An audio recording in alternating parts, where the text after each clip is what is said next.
Okay, today we're going to be going over the activity report. The activity report is something that the admin generates for PJ, who is our president, and Diane Matt, who is her general manager. And really what this does is it allows them both to track, see how many activities all the employees have within a current week. 1 week generates anywhere between, let's say, 700 and 1,000 activities. So keeping it to 1 week is advisable. This is what your finished product is going to look like.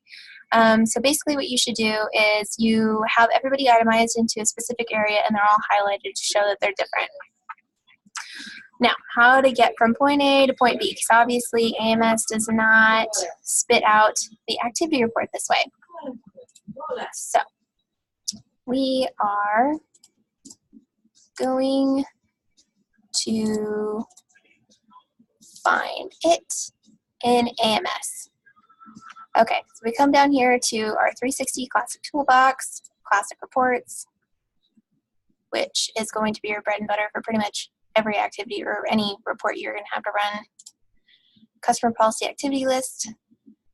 You see we've already got this set up for a whole week, right? 7/28 to 8/3. Of course, you're going to have to change the dates depending on what week you're running the report for, but you get the idea.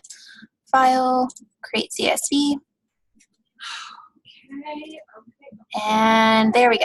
That is our raw data that is spit out by AMS. So clearly, there's a bit of a difference between the one I first showed you and this one, and that's because there's a lot of stuff here that doesn't need to be here. This is where running macros is going to be really helpful. I think we already have a section in Trainual where it teaches you how to create macros. Essentially here, there's only a few sections that you're going to need, and that is activity date, entered by, system date logged, name, customer, and description. So I'm going to go ahead and run my macro now. You see I've already got that set up. I'm going to run it. And it's beginning to look a little bit like the one I first showed you. But when generating the activity report, AMS includes a lot of activities that were created automatically, like the one I have highlighted right here. So we need to cut all of those out, but you're obviously not going to go through and just pick them out. So you go to data, sort. It says my data has headers. That's really important, or else you're going to be very confused and that won't work. And we're going to go to description. Basically, we're going to keep scrolling until these dates that you're seeing disappear, because that's where the things that people have actually done stop and the automatic transactions that AMS has generated begin. And we don't need those in the AMS report. Let's see. So we're going to start right here.